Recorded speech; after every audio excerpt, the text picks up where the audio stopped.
Bonjour, je me présente Yannick Méthode, agronome pour le réseau AgroCentre. Je suis en compagnie de Jean-François Lemoine, représentant et agronome à l'AgroCentre Farnham. Ici, on est dans notre site de parcelle où on a fait du désherbage hâtif ce printemps. Vous pouvez remarquer ici la différence de hauteur et l'uniformité de la levée dans le champ qui a été désherbé hâtivement comparativement à celui qui a été désherbé tardivement. Oui, pour le désherbage hâtif, je vais apporter 4 points. On voit vraiment ici, on est dans le même site qu'on a vu ce printemps. On voit quand même qu'il y a un très bon potentiel de rendement là, pour l'année 2011. C'est la partie qui a été désherbée hâtivement. Alors, 4 points importants. Le premier point, j'apporterais vraiment d'aller chercher le plein potentiel génétique de vos hybrides. Vous avez des super hybrides sur le marché présentement, dans toutes les compagnies.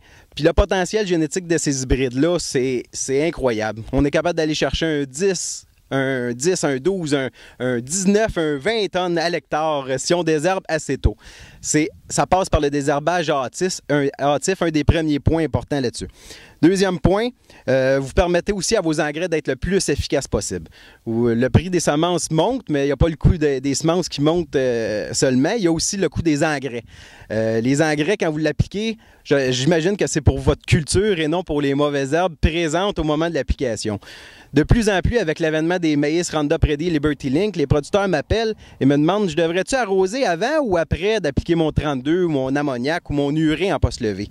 La question ne devrait même pas se poser. Le champ devrait être propre avant l'application en post-levée. Premièrement, justement, pour protéger votre rendement, car au stade à environ 6 à 8 feuilles, le maïs initie son épi. Et s'il est sous stress, l'épi sera plus petit, moins de taux de rang et moins de grains sur le rang. Troisième point, assez important, c'est d'étaler vos travaux. Les fermes deviennent de plus en plus grandes, de plus en plus de travaux à faire. Il faut vraiment essayer d'étaler les travaux et en appliquant, si ce n'est pas toute la superficie, seulement la moitié de la ferme avec un produit résiduel ton à saison, bien, vous réussissez à étaler quand même vos travaux pour ne pas être pris à faire tout en même temps, et les foins, et l'application de glyphosate, et l'engrais de post-levée. Bon, nous revoici dans le même champ qu'on a filmé ce printemps. On voit qu'il y a eu une grande quantité de mauvaises herbes qui a poussé. Il y a eu un seul passage de glyphosate et on se retrouve avec une problématique infestée de mauvaises herbes. Donc, je vais vous laisser la parole à Jean-François qui va vous décrire un peu pourquoi il faut plus qu'un passage qu'un seul glyphosate. Oui, l'idée en arrière de ça, c'est que le glyphosate, c'est un très, très bon produit.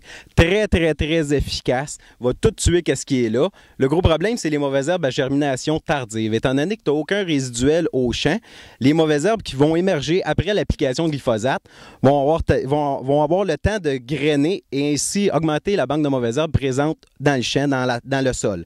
Ici, on voit vraiment quelques exemples là, de mauvaises herbes à germination tardive. On voit la panique d'automne. On l'appelle panique d'automne car elle lève tard. Puis on voit aussi quelques plants d'abutilon. Je pense que tout le monde la connaît, celle-là. Elle aussi, là, on voit qu'il y a déjà des graines qui sont viables et qui vont pouvoir tomber au sol pour l'année prochaine. Ici, présentement, dans ce cas-ci, on n'a pas de morel, on n'a pas de galinsoga, mais c'est deux autres mauvaises herbes à germination tardive qui infestent de plus en plus nos champs, étant donné l'application massive de glyphosate en un seul passage.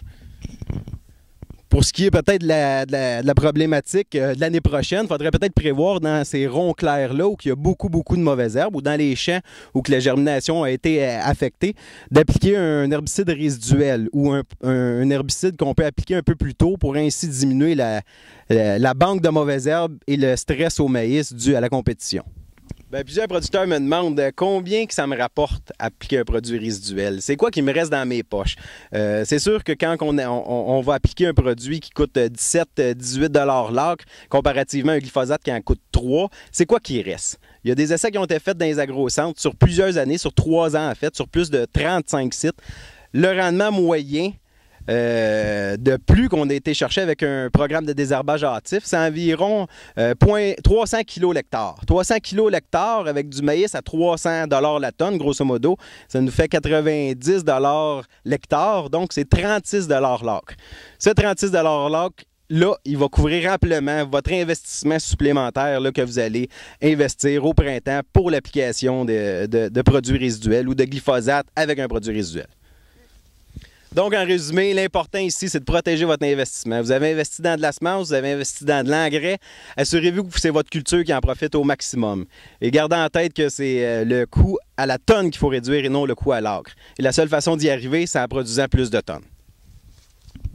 Si vous désirez avoir plus d'informations sur le désherbage hâtif, n'hésitez pas à contacter votre représentant local. Il va sûrement avoir de bonnes idées à vous conseiller.